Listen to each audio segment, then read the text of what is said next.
ശരവണഭവ. എല്ലാവർക്കും കാർത്തികേയം യൂട്യൂബ് ചാനലിലേക്ക് സ്വാഗതം. ഞാൻ ഇന്ന് വന്നിരിക്കുന്നത് ഭഗവാൻ കൃഷ്ണൻ്റെ പിറന്നാൾ, അഷ്ടമി രോഹിണി, ജന്മാഷ്ടമി, ഗോകുലാഷ്ടമി എന്നൊക്കെ അറിയപ്പെടുന്ന ഭഗവാന്റെ ജന്മദിനത്തെക്കുറിച്ച് സംസാരിക്കാനാണ്. ഇത് കേൾക്കുമ്പോൾ നിങ്ങളിൽ പലരും ചിന്തിക്കുന്നുണ്ടായിരിക്കും, സെപ്റ്റംബർ 14 വരുന്ന അഷ്ടമി രോഹിണിയെക്കുറിച്ച് എന്തിനാണ് ഇപ്പോഴേ സംസാരിക്കുന്നതെന്ന്. സെപ്റ്റംബർ 14 കേരളത്തിലാണ് അഷ്ടമി രോഹിണി ആഘോഷിക്കുന്നത്. എന്നാൽ കേരളത്തിന് പുറത്തോട്ട് ഭാരതത്തിൽ എമ്പാടും ഭഗവാന്റെ പുണ്യഭൂമിയായ വൃന്ദാവനത്തിൽ ഉൾപ്പെടെ ഭഗവാന്റെ ജന്മദിനമായിട്ട് ആഘോഷിക്കുന്നത് ഈ വരുന്ന ആഗസ്റ്റ് 16 ശനിയാഴ്ചയാണ്. എന്തുകൊണ്ടാണ് അങ്ങനെ ഒരു വ്യത്യാസം വന്നത് എന്ന് നിങ്ങളെല്ലാവരും ചിന്തിക്കുന്നുണ്ടായിരിക്കും. അതിൻ്റെ കാരണം പറഞ്ഞു തന്നിട്ട് നമ്മൾ എന്തൊക്കെ അന്നത്തെ ദിവസം ചെയ്യണമെന്നുള്ളതും നമുക്ക് ഇന്നത്തെ വീഡിയോയിൽ നോക്കാം. ഭാരതമെമ്പാടും ചന്ദ്രമാസത്തിലെ കലണ്ടറിൻ്റെ തിഥിയെ അടിസ്ഥാനമാക്കിയാണ് ഓരോ കാര്യങ്ങളും നിശ്ചയിക്കപ്പെടുന്നത്. അതിൻ പ്രകാരം നമ്മുടെ ഭഗവാൻ ശ്രീകൃഷ്ണൻ്റെ ജനനമെന്ന് പറയുന്നത് ഭാദ്രപദ മാസത്തിലെ കൃഷ്ണപക്ഷ അഷ്ടമിയിലാണ്, അതായത് ഈ മാസം വരുന്ന അഷ്ടമിയിൽ. എന്നാൽ കേരളത്തിൽ അത് നോക്കുന്നത് ചിങ്ങമാസത്തിലെ അഷ്ടമി രോഹിണിയായിട്ടാണ് ആഘോഷിക്കുന്നത്. കാരണം കേരളത്തിൽ നോക്കുന്നത് സൂര്യപഞ്ചാംഗത്തെ അടിസ്ഥാനമാക്കിയാണ്. അതുകൊണ്ടാണ് ഇത്രയും വലിയൊരു വ്യത്യാസം വരുന്നത്. എന്നാൽ കേരളത്തിൽ ഒഴിച്ച് ബാക്കി എല്ലാ സംസ്ഥാനങ്ങളിലും ഈ വരുന്ന ആഗസ്റ്റ് 16 ശനിയാഴ്ചയാണ് ഭഗവാന്റെ ജന്മദിനമായിട്ട് ആഘോഷിച്ച് അവരെല്ലാവരും അതിനെ ആചരിക്കുന്നത്. നിങ്ങൾക്ക് ഇപ്പം സംശയം തോന്നാം, ഞങ്ങൾ എന്ന് ആഘോഷിക്കണം എന്നുള്ളത്. അത് നിങ്ങൾക്ക് ഞാൻ വിട്ടു തന്നിരിക്കുകയാണ്. ആഗസ്റ്റ് 16 ശനിയാഴ്ച ആഘോഷിക്കുന്നവർക്ക് അങ്ങനെ ആഘോഷിക്കാം. അങ്ങനെയല്ല, സെപ്റ്റംബർ 14 ഗുരുവായൂർ ക്ഷേത്രത്തെ അടിസ്ഥാനമാക്കിയാണ് നിങ്ങൾ ആഘോഷിക്കുന്നതെന്നുണ്ടെങ്കിൽ അങ്ങനെയും ആഘോഷിക്കാം. എൻ്റെ ഒരു അഭിപ്രായത്തിൽ പറഞ്ഞാൽ ആടിക്കൃത്തിക ഇപ്രാവശ്യം 2 തവണയായിട്ടാണ് വരുന്നത്. 2 ദിവസവും നമ്മൾക്ക് മുരുക ഭഗവാനെ പൂജിക്കാം. അതേപോലെ തന്നെ നിങ്ങൾക്ക് 2 ദിവസമായിട്ട് ഭഗവാനെ പൂജിക്കാവുന്നതാണ്. ആഗസ്റ്റ് 16 അതേപോലെ സെപ്റ്റംബർ 14 വരുന്ന അഷ്ടമി രോഹിണിയുമായിട്ട്. പക്ഷേ ഒരുപാട് പേര്, അതായത് കേരളത്തിന് വെളിയിലുള്ള ഒരുപാട് പേർക്ക് ചിലപ്പം ആഗസ്റ്റ് 16 ശനിയാഴ്ച ഭഗവാന്റെ ജന്മദിനം ആഘോഷിക്കണമെന്നുണ്ടായിരിക്കും. അതുകൊണ്ട് തന്നെ ഇന്നത്തെ വീഡിയോയിൽ ഞാൻ ഉൾക്കൊള്ളിച്ചിരിക്കുന്നത് അതിനെക്കുറിച്ചാണ്. നിങ്ങൾക്ക് ആഗസ്റ്റ് 16 വേണമെങ്കിൽ ക്ഷേത്രത്തിൽ ഞാൻ ഈ പറയുന്ന കാര്യങ്ങളൊക്കെ ചെയ്തിട്ട് ഗുരുവായൂർ ക്ഷേത്രത്തെ അടിസ്ഥാനപ്പെടുത്തി നമ്മുടെ ചിങ്ങമാസത്തിൽ വരുന്ന അഷ്ടമി രോഹിണിയിൽ ഭഗവാനെ വീട്ടിൽ പൂജിക്കാം. ഏത് ദിവസം കണ്ണനെ പൂജിച്ചാലും കണ്ണനത് വളരെയധികം പ്രിയമുള്ള കാര്യം തന്നെയാണ്. അതുകൊണ്ട് അക്കാര്യത്തിൽ നമുക്ക് ടെൻഷൻ്റെ ആവശ്യമേ ഇല്ല. ഈ പ്രാവശ്യം അഷ്ടമി തിഥി വരുന്നത് ആഗസ്റ്റ് 15 വെള്ളിയാഴ്ച രാത്രി 11:50 കൂടിയാണ്. എല്ലാവർക്കും അറിയാം, അഷ്ടമി തിഥിയിൽ അർദ്ധരാത്രി 12 മണിക്കായിരുന്നു ഭഗവാന്റെ ജനനം. അതുകൊണ്ട് തന്നെ അന്ന് മുതൽ തന്നെ, അതായത് വെള്ളിയാഴ്ച രാത്രി 12 മണിയോടുകൂടി തന്നെ നമ്മൾ ആഘോഷങ്ങൾ തുടങ്ങും. നല്ല രീതിയിലുള്ള പൂജകളും പ്രാർത്ഥനകളും ഒക്കെ നമ്മൾ ആഗസ്റ്റ് 16 ശനിയാഴ്ചയാണ് ചെയ്തത്. ആഗസ്റ്റ് 16 ശനിയാഴ്ച രാത്രി 9:30 തന്നെ അഷ്ടമി തിഥി അവസാനിക്കുകയും ചെയ്യും. നമ്മളെല്ലാവരും വെള്ളിയാഴ്ച രാത്രിയിൽ തന്നെ പാൽപ്പായസമൊക്കെ ഉണ്ടാക്കി വെച്ച് ഭഗവാന്റെ പാദങ്ങളൊക്കെ വരച്ച് ഭഗവാനായിട്ട് പാൽപ്പായസമൊക്കെ പൂജാമുറിയിൽ വെക്കുന്നത് വളരെ നല്ലതാണ്. കാരണം അർദ്ധരാത്രിയിൽ ഭഗവാൻ ജനിച്ചതുകൊണ്ട് തന്നെ ആ സമയത്ത് ചെയ്യുന്നതാണ് ഉത്തമം. എന്നിട്ട് പിറ്റേ ദിവസം ആഗസ്റ്റ് 16 ശനിയാഴ്ച നമുക്ക് വ്രതമായിട്ടൊക്കെ എടുത്ത് നമ്മുടെ വീട്ടിലുള്ള എല്ലാ കൃഷ്ണ വിഗ്രഹങ്ങളെയും നമുക്ക് പൂജിക്കാവുന്നതാണ്. അന്നത്തെ ദിവസം നമ്മുടെ വീട്ടിൽ എത്ര കൃഷ്ണ വിഗ്രഹങ്ങളുണ്ടോ മിക്കവരും പൂജാമുറിയിലല്ലാതെ ഷോക്കേസിലും ഹോളിലും ഒക്കെ കൃഷ്ണ വിഗ്രഹം സൂക്ഷിച്ചു വെക്കുന്നവരായിരിക്കും. അങ്ങനെയുള്ളവർ ചെയ്യേണ്ടുന്ന കാര്യം, നിങ്ങൾ അഭിഷേകം ചെയ്യണമെന്നൊന്നും പറയില്ല, ആ എല്ലാ കൃഷ്ണ വിഗ്രഹങ്ങളും തുടച്ച് ഭംഗിയാക്കി ഭഗവാൻ ഒരു കുഞ്ഞു പൊട്ടൊക്കെ തൊട്ട് കൊടുത്ത് ഭഗവാൻ എന്തെങ്കിലും ഒരു പൂക്കളോ ഒരു തുളസിയിലയോ എങ്കിലും അന്നത്തെ ദിവസം സമർപ്പിക്കണം.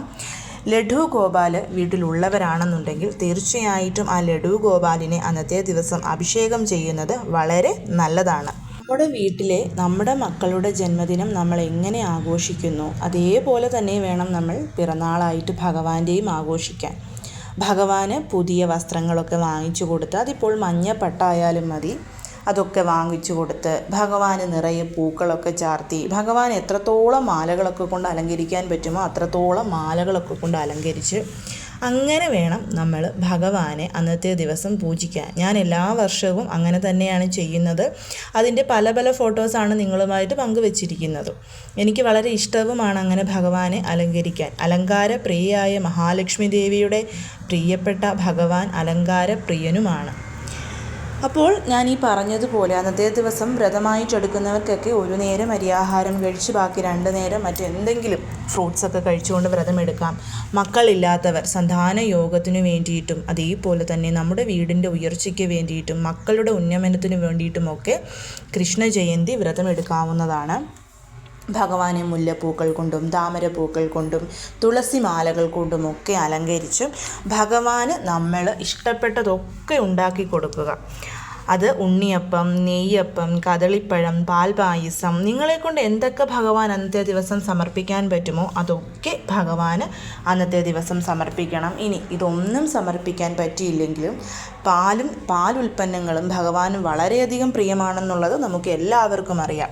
അതുകൊണ്ട് തന്നെ പാല്, വെണ്ണ, നെയ്യ്, തൈര് ഇതൊക്കെ ഭഗവാൻ അന്നത്തെ ദിവസം മറക്കാതെ സമർപ്പിക്കണം. ഞാൻ എല്ലാ വർഷവും ഭഗവാന്റെ പിറന്നാളിന് ഉച്ചയ്ക്ക് ഭഗവാൻ ഒരു കുഞ്ഞ് സദ്യ ഉണ്ടാക്കി കൊടുക്കാറുണ്ട്. അതായത് ചോറും തൈരും പരിപ്പും തീയലും കൂട്ടുകറിയും ഒക്കെ ആയിട്ട് എന്നെക്കൊണ്ട് പറ്റുന്ന കറികളൊക്കെ വെച്ച് ഭഗവാൻ ഒരു കുഞ്ഞു സദ്യ. പിന്നെ ഞാൻ ഇവിടെ തൈര് വെച്ചിട്ടുണ്ട്, നെയ്യ് വെച്ചിട്ടുണ്ട്, ബട്ടർ വെച്ചിട്ടുണ്ട്, അവൽ വെച്ചിട്ടുണ്ട്, ശർക്കര വെച്ചിട്ടുണ്ട്. നമ്മൾ എന്ത് ഭഗവാന് സമർപ്പിക്കുമ്പോഴും അതിൽ ഓരോ തുളസിയിലയും കൂടി വെച്ചിട്ട് വേണം ഭഗവാന് സമർപ്പിക്കാൻ. കൃഷ്ണ ജന്മാഷ്ടമിയുടെ അന്ന് 3 നേരവും നമ്മൾക്ക് ഭഗവാനും ഭക്ഷണം കൊടുക്കാൻ പറ്റിയാൽ അത്രയും നല്ലതില്ലെങ്കിൽ രാവിലെയും വൈകിട്ടുമായിട്ടും നിങ്ങളെക്കൊണ്ട് എങ്ങനെ സാധിക്കുന്നുവോ ആ രീതിയിൽ ഭഗവാനെ പ്രാർത്ഥിക്കുക, പൂജിക്കുക എന്നുള്ളതാണ് ഏറ്റവും പ്രിയം. നമ്മൾ കൊടുക്കുന്നത് ഭഗവാൻ എപ്പോഴും പറയുന്നുണ്ട്, ഒരു കാട്ടുചെടിയുടെ ഇലയാണ് നിങ്ങൾ എനിക്ക് സമർപ്പിക്കുന്നതെങ്കിൽ പോലും അതിൽ നിങ്ങളുടെ ഭക്തിയും സ്നേഹവും അടങ്ങിയിട്ടുണ്ടെങ്കിൽ അതിൽ മറ്റൊന്നും ഞാൻ നോക്കില്ല എന്നുള്ളത്. അതുകൊണ്ട് തന്നെ നമ്മളെക്കൊണ്ട് എന്ത് പറ്റുന്നോ അത് ഭഗവാന് മനസ്സറിഞ്ഞങ്ങ് കൊടുക്കുക എന്നത് മാത്രമേ നമ്മളിവിടെ ചെയ്യേണ്ടതുള്ളൂ. ഇന്നത്തെ ദിവസം കഴിയുന്നതും ഓം നമോ നാരായണായ, ഓം നമോ ഭഗവതേ വാസുദേവായ തുടങ്ങിയ മന്ത്രങ്ങളൊക്കെ നമുക്ക് ജപിക്കാവുന്നതാണ്. നാരായണീയം ഞാൻ സാധാരണയായിട്ട് ചെയ്യുന്നത് ഭഗവാന്റെ ആ ഒരു അഷ്ടമി മുതൽ നാരായണീയ സമർപ്പണം, മേൽപ്പത്തൂർ നാരായണീയ സമർപ്പണം നടത്തിയ ഡിസംബർ മാസം വരെ എല്ലാ ദിവസവും ഓരോ നാരായണീയത്തിൻ്റെ ഓരോ ദശകങ്ങൾ വെച്ച് പാരായണം ചെയ്ത് ഡിസംബർ മാസത്തിൽ ഞാനത് കംപ്ലീറ്റ് ആയിട്ട് വായിച്ച് ഭഗവാന്റെ പാദത്തിൽ സമർപ്പിക്കും. നിങ്ങൾക്കും അങ്ങനെ ചെയ്യാവുന്നതാണ്. അതായത് ഈ വരുന്ന അഷ്ടമി മുതൽ നിങ്ങൾക്ക് പാരായണം തുടങ്ങിയിട്ട് ഡിസംബർ 14 നാരായണീയ ദിനം വരുന്ന അന്ന് നമ്മൾക്ക് 100ാമത്തെ ദശകവും വായിച്ച് ഭഗവാന് സമർപ്പിക്കാൻ പറ്റും.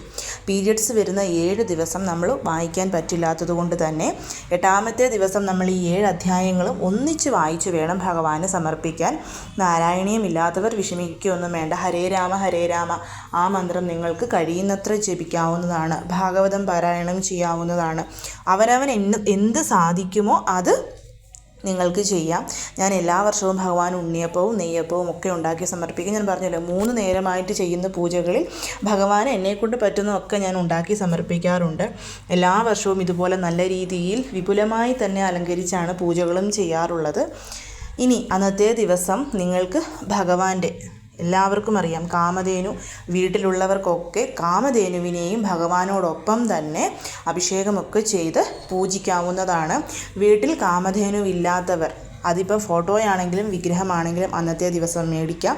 അതേപോലെ ഭഗവാന് ഓടക്കുഴൽ, ഗോമതി ചക്രം ഇങ്ങനെയുള്ള വസ്തുക്കളൊക്കെ നമുക്ക് വീട്ടിലോട്ട് വാങ്ങിക്കൊണ്ട് വരാം. അതുപോലെ തന്നെ അന്നത്തെ ദിവസം ഭഗവാന്റെ പാദങ്ങൾ വരച്ച് നമ്മൾ പൂജ ചെയ്യാറുണ്ട്. അതും വളരെ നല്ലതാണ്. ആ കുഞ്ഞു പാദങ്ങൾ വെച്ച് ഭഗവാൻ നമ്മുടെ പൂജാമുറിയിൽ വരുന്നതും പാൽപായസം എടുത്ത് കഴിക്കുന്നതും ഒക്കെയുള്ള നമ്മുടെ ആ ഒരു മനസ്സിലെ ആ ഒരു സന്തോഷം അതൊക്കെ നമ്മൾക്ക് ഭഗവാന്റെ പാദങ്ങളായിട്ട് വരച്ചും അന്നത്തെ ദിവസം പൂജ ചെയ്യാവുന്നതാണ്. നിങ്ങളെക്കൊണ്ട് എന്ത് സാധിക്കുമോ അത് നിങ്ങൾ ചെയ്താൽ മതി. ഇനി ഞാൻ പറഞ്ഞു, അഷ്ടമി രോഹിണി ചിങ്ങമാസത്തിൽ ആഘോഷിക്കാനാണ് നിങ്ങൾ ആഗ്രഹിക്കുന്നതെന്നുണ്ടെങ്കിൽ ഈ വരുന്ന ശനിയാഴ്ച നിങ്ങൾക്ക് അടുത്തുള്ള ശ്രീകൃഷ്ണസ്വാമി ക്ഷേത്രത്തിൽ പോയി ഭഗവാന് മഞ്ഞപ്പട്ട്, തുളസിമാല, നെയ്യ് സമർപ്പിക്കാം, തൃക്കൈ വെണ്ണ ചെയ്യാം, പാൽപായസം സമർപ്പിക്കാം. ഇതൊക്കെ ചെയ്യാവുന്നതാണ്.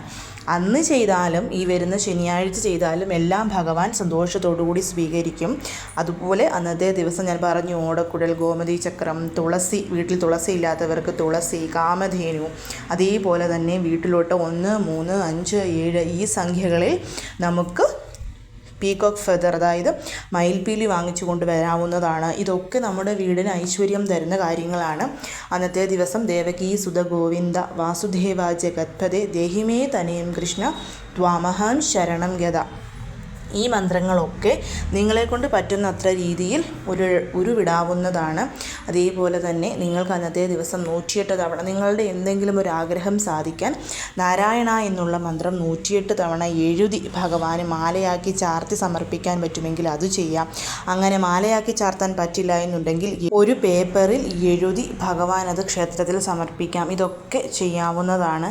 നിങ്ങളെക്കൊണ്ട് പറ്റുന്ന കാര്യങ്ങളൊക്കെ അന്നത്തെ ദിവസം ചെയ്യണം. ഞാൻ വീണ്ടും പറയുന്നു, ആഗസ്റ്റ് 16 ആഘോഷിക്കണമെന്ന് കേരളത്തിലുള്ളവരെ ഒരിക്കലും ഞാൻ നിർബന്ധിക്കില്ല. അത് നിങ്ങളുടെ ഇഷ്ടമാണ്. പക്ഷേ ശരിക്കും ഭഗവാൻ ജനിച്ചത് ഈ ഭാദ്രപദ മാസത്തിലെ അഷ്ടമി, കൃഷ്ണപക്ഷ അഷ്ടമിയിലായതുകൊണ്ടാണ് ഞാൻ ഇന്ന് ഈ വീഡിയോ നിങ്ങളുമായിട്ട് പങ്കുവെക്കുന്നത്. തീർച്ചയായിട്ടും അന്നത്തെ ദിവസം ഇതൊക്കെ ചെയ്യാൻ സാധിക്കുന്നവരൊക്കെ തന്നെ ചെയ്യണം. ഞാൻ പറഞ്ഞല്ലോ വീണ്ടും, എപ്പോൾ പ്രാർത്ഥിച്ചാലും ഭഗവാൻ അത് കേൾക്കും. ഇപ്പം നമ്മൾ ചിലവർ ഡേറ്റ് ഓഫ് ബർത്ത് ആഘോഷിക്കാറുണ്ട്, ചിലർ മക്കളുടെ പിറന്ന നാൾ അത് വെച്ച് ആഘോഷിക്കാറുണ്ട്. അപ്പോൾ അതുപോലെ തന്നെയാണ് ഇതും എന്ന് കണക്കാക്കിയാൽ മതി. നിങ്ങൾക്ക് എന്ന് ഭഗവാനെ പൂജിക്കണമെന്ന് ആഗ്രഹിക്കുന്നു ആ ഒരു ദിവസം ആഘോഷിക്കാം. ഇനി നിങ്ങൾ സെപ്റ്റംബറിലാണ് ആഘോഷിക്കാൻ തീരുമാനിച്ചിരിക്കുന്നതെങ്കിലും ഇതേ കാര്യങ്ങളൊക്കെ അന്നത്തെ ദിവസവും ചെയ്യാവുന്നതാണ്. ഭഗവാന്റെ പാദം വരച്ച് പൂജ ചെയ്യുന്നതും ഗോമാതാവിനെ കൂടെ വെച്ച് ഭഗവാന് പൂജ ചെയ്യുന്നതും ഒക്കെ വളരെ നല്ലതാണ്.